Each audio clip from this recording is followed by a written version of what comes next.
Hello, and welcome to Bike to Campus Week. My name is Karen Brooks. I'm the bike consultant for Carnegie Mellon University. And Bike to Campus Week is a collaborative effort between the University of Pittsburgh, Carnegie Mellon, and Bike Pittsburgh to welcome all the new riders to Pittsburgh campuses. This year, we've turned the event into a virtual festival with more than a dozen sessions to cover all the essentials for starting a bike commute. Just a few notes, this session is being recorded and will be available to watch starting next week on the Bike Pittsburgh YouTube page. Everyone's been muted, but if you'd like to ask a question, please type it in the chat. And also, please take a moment to introduce yourself in the chat, your name, what campus you're affiliated with, how long you've been riding, or what you want to learn about today. So our guest today is Anna Tang. She is the I'm going to let you tell your title. She's with Bike Pittsburgh. She does a lot of things for Bike Pittsburgh. She does all the neighborhood groups, does a lot of outreach type things. And she's going to tell us about route planning. And if you'd like to unmute yourself and give a better introduction. Sure. Hi, my name is Anna Tang, and I am officially titled the community organizer at Bike Pittsburgh. But like Karen said, I do a lot of things. I am also a league certified instructor, so I've helped to teach Confidence City cycling classes and taught people from, maybe like 7 to 70 how to ride a bike. And I do go out into the community and I help a lot of people around the city and surrounding municipalities make their communities better for biking and walking. But today I'm going to talk about how to plan your route, and this is especially geared towards new riders and those who are just brand new to starting to ride a bike and like plan a route around the city. So I will get my screen up. It says that I cannot share my screen for some reason. Is there a way that you can allow me to share my screen? Maybe. Sorry, I'm just looking. Okay. I think there's preferences in the screen share, like if you hit it. Like I'm going to make you a co-host. Okay. I think that was the key. Great. Got it. So, present. Can everybody see my screen? Yep, looks good. Okay, great. So, how to plan your route. So I'm just going to talk about getting from A to B easily, because that's pretty much all you need to do is just getting from A to B. So Pittsburgh is an extremely bike-friendly city, I like to say. I started biking around Pittsburgh about 5 years ago. I had initially started thinking about becoming a bike commuter after I convinced a friend to go and bike on the Great Allegheny Passage and the C&O Canal all the way to DC. And I just left my house and got a backpack and a few other things and just biked to DC. And I realized if I can do about like 50 or 60 miles on the Gap, then I should be able to bike my 5 or 6 miles to work. And I also knew that it was cheaper and it seemed easier as well than driving a car and all that kind of stuff. So, so I started bike commuting about 5 years ago.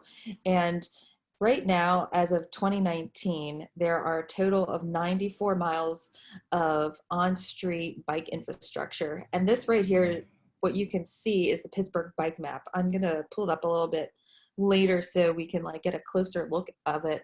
But all the blue rows are the ones that are friendly to bikes. The orangish looking ones are cautionary routes, and brown are the trails. And the big green area over here is the easiest way to identify where like the campuses are. So like Pitt and CMU are like, if you see this green, you'll pretty much know that they're right over in this area.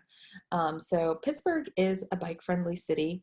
There are obviously geographical barriers like hills and the rivers that you have to cross to get from one neighborhood to another, but there are lots of ways to get around those on bike-friendly facilities. Oops. So the next thing I wanted to talk about were tips for planning your route. And this is mainly geared towards commuting. So the first thing I wanted to say is to just mentally prepare yourself for your commute. It really goes a long way to feeling confident about your plans. And what I mean about mentally preparing is like just deciding that this is what you're going to do, like getting yourself ready and saying like, I am going to choose to bike and I'm going to commit to making like bike commuting what I want to do. And after you do that, I think it really opens you up to feeling like this is real and I am actually going to do this. And so after you've kind of mentally prepared yourself, I recommend that you check the Bike Pittsburgh map, mostly because it has the most up-to-date routes and it identifies clearly like where it is safe to bike. And once you identify like where you need to go from like your starting point, like at your home or somewhere, to your campus or to work or like to the grocery store or something like that, it's really easy to see which roads are the best to bike on. So when you look at the Bike Pittsburgh map, make sure you first look at the legend at the bottom of it to identify what kind of streets are what infrastructure for biking. And I'll go over that in a second. I'll pull it up.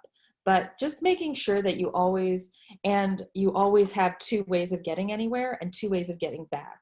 Because Pittsburgh, it feels like, is always under construction or has some sort of construction going on. It's always good to know two ways of getting there and two ways of getting back. There are also a lot of one-way streets in Pittsburgh, and so oftentimes the way that you go to somewhere can't be the way that you come back because of the one-way streets. So it's always good to have it, have another route option in your back pocket. And then I recommend to test your route at different times when there's low traffic. So after you've like checked the Bike Pittsburgh map and kind of like, taken a highlighter and gone over the route and you see like all of your turn by turns and you kind of know where you're going, and you've made that plan, I recommend that you go out and test it. So going out on Sunday mornings is a really good time. There's hardly any traffic in Pittsburgh usually. Or even right now, like during COVID, I've noticed that there is less traffic like in the middle of the day, like if you're taking a lunch ride or something like that. But taking the time out of your day or out of your week to test your route so that you know exactly what kind of turns are coming up, the lane shifting, or anything that might make you feel anxious or nervous on your regular day, like when you actually have to get somewhere by a certain time.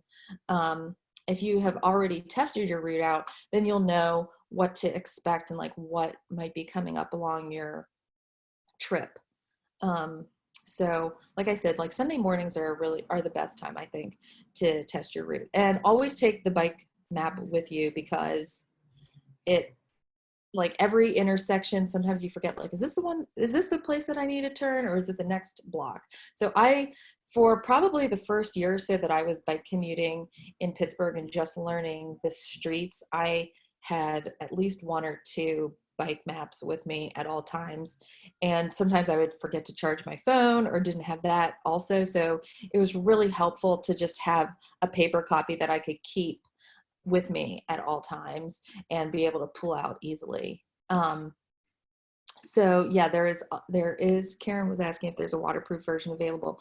I believe that there is, although I'm not 100% sure. You might have to order one. I actually am not sure. I'll have to ask someone at our office if there is a waterproof version available, but we do have a lot of them for free around different bike shops and places like that. So if one does get wet, you could get another one. Or what I did is I just kept mine like in a Ziploc bag, which was like waterproof enough for me. Yeah, so after you go and test it, and also like in the planning phase of getting from A to B, I also recommend that you have a backup plan. So if something happens to your bike, like you get a flat tire, or you get too tired to come home, or you happen to be in a downpour of rain and you forgot all of your rain gear or something like that, I always tell people to make sure that you have enough money for at least a one-way ride on a bus. So like making sure you either have your Connect card to take the bus or your student ID or something to get you on a bus, or like the correct amount of change. Also know, like, if you need to walk, like you can just push your bike or have like a lock to lock it somewhere while you go walk and get your backup plan or something like that. I also recommend to have the numbers written down of people that like your friends or your family or, whoever it is that could give you a ride, like making sure you have the hard written number down somewhere in case like your phone dies, or something like that. And you just leave it in your bike bag or your purse or your backpack or whatever you're taking with you, just so you have that backup that you can rely on in case something else happens. And then very lastly, like, just take the map, because it doesn't weigh much and it's easy, and you'll always feel confident that you know where you are just by looking at the map. And I just wanted to say right now that if you do have questions, feel free to type them in the chat or unmute yourself, and I will be happy to answer your questions. So the next slide I wanted to go over is the legend of the bike map, just so you are aware of like everything that you can find on here. So on the legend, you can see that there are marked on-street bike routes, which means like there will be like a bike, a sharrow on it, like an imprint of a bike on the ground with 2 chevrons. We also show where there are protected bike lanes. A protected bike lane is like the bike lane that's on Forbes Avenue with the vertical delineators, are going past Phipps Conservatory.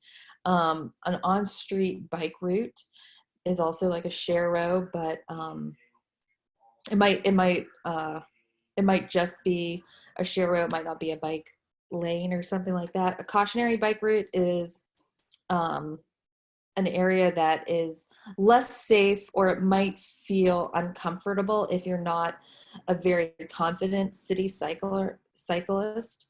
The next one down here we also label bikeable sidewalks. So for these usually come up where there's bridges, where it might not be safe to take the road, but you can easily take the sidewalk and get across. We also show where there are the trails. There are 24 miles of trails all around inside the city. And like I mentioned at the beginning, like there is a trail that goes all the way to DC. So you can bike as far as you want pretty much on a trail, or just around the city on all of the trails. There's also trails within the city parks. And then we also show where there's trail accesses with just like this dot. And then there's like the different types of streets, highways, and bus-only routes, railroads, bridges. We show like where there's major parks if you want to just have a leisure ride through a park, where there's like rivers and lakes. And then another fun thing that we do on our bike map is that we show the grade of a road by saying if it's a steep hill or a very steep hill. And I think that that's also very helpful when planning a route, because you'll know, like, say you have to travel uphill to get to work and you don't want to be as sweaty, so you might want to take the steep hill versus the very steep hill. Or say you are looking for like an extremely vigorous exercise day or something and you want to try to get up a very steep hill. So go out there and just try them, and you can see like what we mean by them. But I found them when I was starting to bike to be very accurate as far as like how exerted I felt like I needed to push myself to get up the steep hill or the very steep hill. We also indicate which streets are one way. Like I said, that's helpful because oftentimes the way that you get there might not be the same way that you get back because of all the one-way streets. Another great tip that we have on our maps are where all of the Healthy Ride stations are, which are the bike share program throughout the city. And this year, Pitt students, I have heard, get free half-an-hour rides if they register with their Pitt ID to get the Healthy Ride program through the Next Bike app. And then this map hasn't been updated, but we're updating it this year, so that's why it says 2018, but it shows like where the expansion is coming. We also show like fun places or notable places to shop if you're just going on a leisure ride. You could find like the museums or different things. We also put on here where the bike shops are. So if you are out and you get a flat tire, or you just want to check out a bike shop, we label where those are. We also show parking, T stops, which are like the T stations go out mostly in the downtown area and out into the South Hills of Pittsburgh. but we show where there's T-stops, busway stops, a high school, tunnels, and different shopping areas. So this is just like a really good way to familiarize yourself with Pittsburgh and with planning your route to get to work. Because you might want, like sometimes I remember when I first started bike commuting too, and I was getting familiar with the city, sometimes I would stop at a grocery store or something along my route to pick up lunch, or like stop and get a drink or something because I had forgotten like my water bottle. And so it was just nice to see like where all the amenities and everything was on the bike map. So this is like planning. So I next wanted to talk about planning your route for leisure rides. So if you are not yet ready to commute to work, but you want to just go out for fun, these are my tips for planning your route for a leisure ride. So if you decide you want to do a ride on a trail or on the streets or a combination of both, this is my recommendations. Once again, to check the Bike Pittsburgh map for the street sections of it, or how to access the trails if you want to bike to the trails and you don't want to drive and park. And you can see, like, once again, like which are the most friendly bike routes on the map to get to the trails. And most trails in Pittsburgh, I wanted to say, are not loops. So wherever you start, you usually have to come back to that same spot. They aren't like, going the whole way around the city to get back to your place where you started on the trails. The trails follow the rivers mostly, unless you're inside of a park or something like that. So just know that they're usually out and back and not loop rides. And then down here, the name of the trail that it goes throughout the city is called the Three Rivers Heritage Trail, and right down here is a link to how you can find it. And later today we are actually going to have someone from Friends of the Riverfront and the bike rental, Golden Triangle bike rental, talking about how to access the trails. And I also just put on here, like, become familiar with the trail rules. So just so once you get to the trails, you know the rules that they have there, which is basically don't bike over 15 miles per hour, and just like, announce yourself when you're on the trail if you're passing somebody, and just be courteous of other trail users, like always yield to pedestrians, and just be courteous of people's space and don't try to bulldoze them. At this point, I'm going to get out of this, and then, I wanted to share the full bike map. And once again, if you do have any questions, like, please feel free to put them in the chat box and I will be more than happy to answer them. But I just wanted to really zoom in here. Can you all still see my screen? I'm gonna assume yes, but I just wanted to zoom in right here so that you can see the Oakland area and really get to see. So like, I am going to hypothetically plan a route for you around the Oakland area. So I'm going to say that you are coming from Shadyside. I will say you're coming from like right where this blue dot is, and you're going to be coming over to Pitt. And so if I was planning this route, what I would do is see that there are all these gray streets, which are just neighborhood streets. And so I know that they are probably calm enough for me to just bike on, and I don't need to walk to one of the blue streets, which would be easier to bike on. And I also noticed that this one right here, how, is a one-way with the arrow. And so if I was trying to get over to Oakland, what I would do is that I would probably bike straight down Walnut to Maryland, and then because I'm trying to get over this way and I would rather take a street that is bike friendly instead of taking Walnut on all these little back streets, I think that I would go to Maryland, up to Howe, go straight over, but then Westminster is a one-way towards me, so I would take a right then on Aiken, a left on Ellsworth. I would take Ellsworth all the way down to Neville, and then right here is a tricky section because you kind of you kind of have to take this cautionary bike path, but it is one of the only ways to get into Oakland if you happen to turn this way. But looking at this, it does look like this road back here, Bayard, is more bike friendly than Fifth, but it's slightly out of the way. So I might back up with my route planning, and at Ellsworth, I think I would actually end up turning on a Moorwood here, turning right, and then connecting with Bayard and taking Bayard because there is bike infrastructure on that road, and it's probably more comfortable than having to go on this cautionary bike route on Fifth. I would take Bayard down to Bigelow, and then I would turn onto Bigelow and then get into Oakland that way. And if I was going over this way, I would definitely take Shenley because it's a protected bike lane.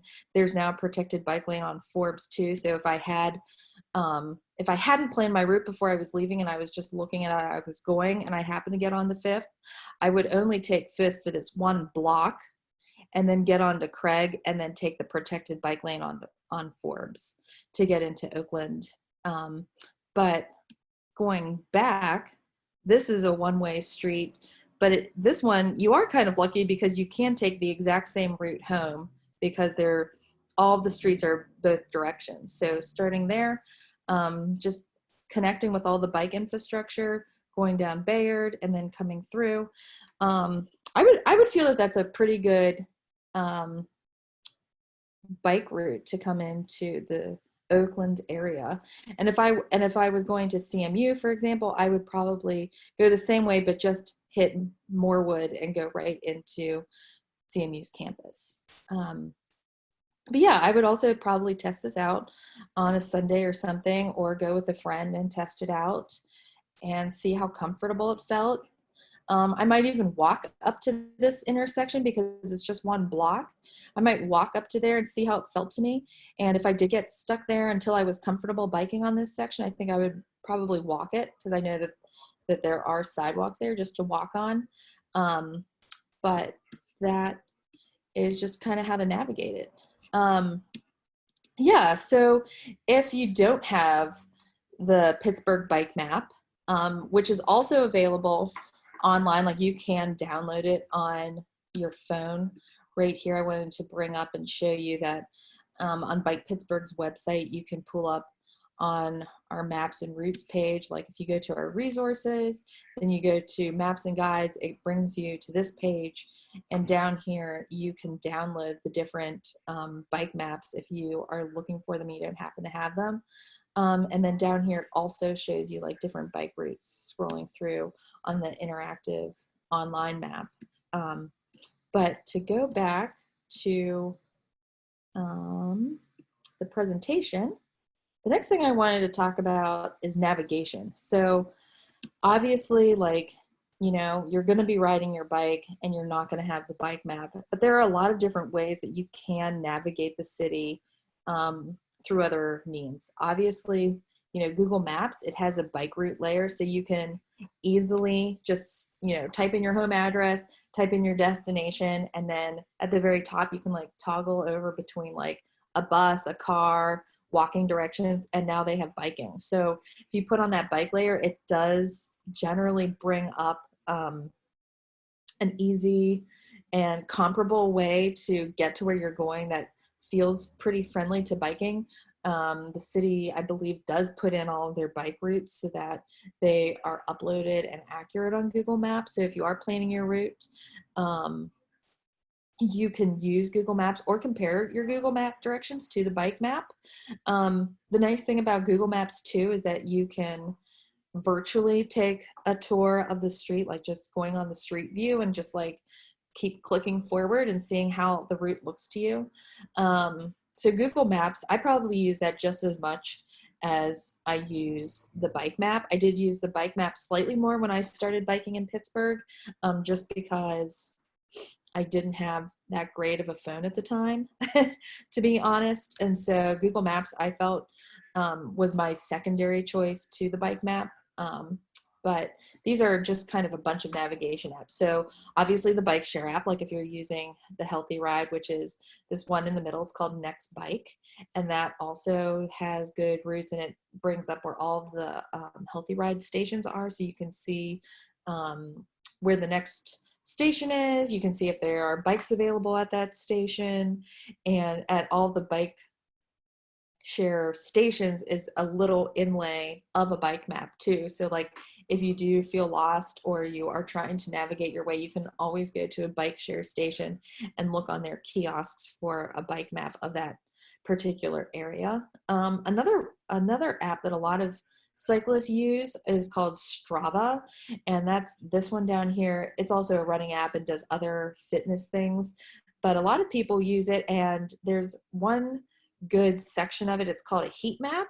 And if you're trying to get kind of a little bit more technical with like planning, it shows you the more popular routes through like heat detection. So like more popular ones might, depending on what color you choose, will show up, you know, like brighter white and like less orangish or less red, like with the least popular routes. And so like that's also a good way of trying to plan a route, because you can tell like, okay, more people actually take this road, so I'll probably be biking with a lot of other people who are also out biking, and so I won't be the only one riding a certain direction or on a certain road. And you can tell like through a heat map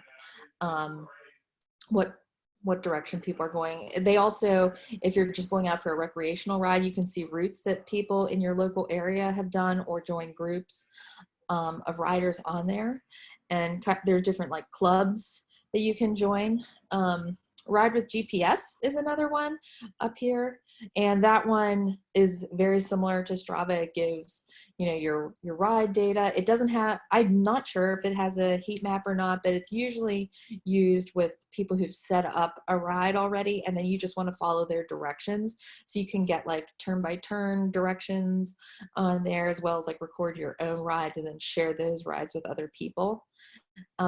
Map My Ride is extremely similar to Ride with GPS.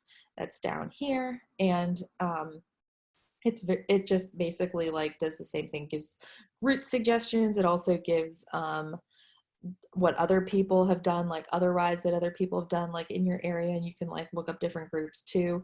Ride Spot is new.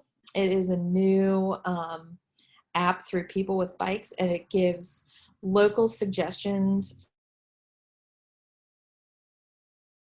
guides to this app, and you can just follow along with them. I know Healthy Ride this year, they have a bunch of ambassadors who have put specific rides together that you can go on that are easy for like new riders, and they are all uploaded to this Ride Spot app, and you can follow those and take those for recreational rides. And these are probably the most common ones that cyclists use, but there are lots of others. So like if you don't like any of these ones, you can always just like Google other ones, and there you'll be able to find like a host of other apps. But my main suggestion is Google Maps, putting on their bike layer to get around. I use that a lot also when I'm traveling and I'm biking in another city. And it shows you like the elevation gains as well. And it also usually gives you like 2 options, which is really nice to like just see like your options while you're out there. And the bike map, I think, are the 2 best ways to plan a route. And so my very last tip is just get out there and do it. So, you know, that's kind of like the mental barriers, like just saying like, I'm just going to go do it. You know, there's never like the best day to like decide if you've never done it before, but just going out on another day that isn't a day where you feel a lot of pressure to get somewhere by a certain time. Like, so just go out and go for a ride, try out your route, plan it ahead of time, and just have fun. And on your very first day that you're going, I would say to give yourself a little bit more time in case something happens where you need to like keep stopping to look at a map. But really, once you try it and once you get out there and ride, I think you're going to find that it's a lot easier and it's a lot more fun than you were anticipating. And so that's basically all I had for today, was to just go out for a ride, try it, and you know, become a bike commuter. So now I'm open for questions if anybody has them. Thank you, Carolyn, for saying thank you. Karen says, also don't be shy about asking for help. Many people in the Bike Pittsburgh community would be happy to go with you for a first time and give specific advice, etc. I agree. Yep. You can always email me or call Bike Pittsburgh or anything. My email is just anna@bikepgh.org. And I'm more than happy to walk anybody, through like what roads I think are more or less bike friendly. I pretty much though would probably suggest what the bike map says, just because it really is like pretty accurate for like what the streets are going to feel like for you. And I remember the first time I went out and did my bike commute. At the time I lived in Highland Park and I was biking downtown, and it was very nerve-wracking. And I think I stopped at every block and brought out my map and like checked where I was and highlighted a bunch of different things. And I ended up going on a really steep hill because it just looked like the most direct route. But then I did it. And then once you do it once, you can do it. So then you don't really have an excuse to not do it again. And I tried probably every variation of all the routes that I could take to get to from my house to work and from work back home. And I tried the trails, I tried the streets. And I ended up getting into some really interesting streets and seeing different neighborhoods that I probably wouldn't have seen if I was driving. And I ended up looking forward to my bike commutes as like my favorite part of the day to myself, and just like getting outside. And yeah, I can't recommend bike commuting enough. And just making sure that you know where you're going though, and feeling confident enough to hop on your bike and like navigate the streets is what's really going to make a ride feel better, or not as comfortable, just putting in that time to plan. So yeah, that's all I have. And if there are no more questions, I can wrap it up. But if there are some more questions, I am more than happy to answer them. Well, thank you very much, Anna, giving us a lot to think about. And Yeah. thanks everyone for participating. We have a couple more sessions later today. We have a session about how to access the trails at from 1 to 1:30, and then 2 o'clock we have a session about group rides. So today is all about how to get out there and use all the advice from this week.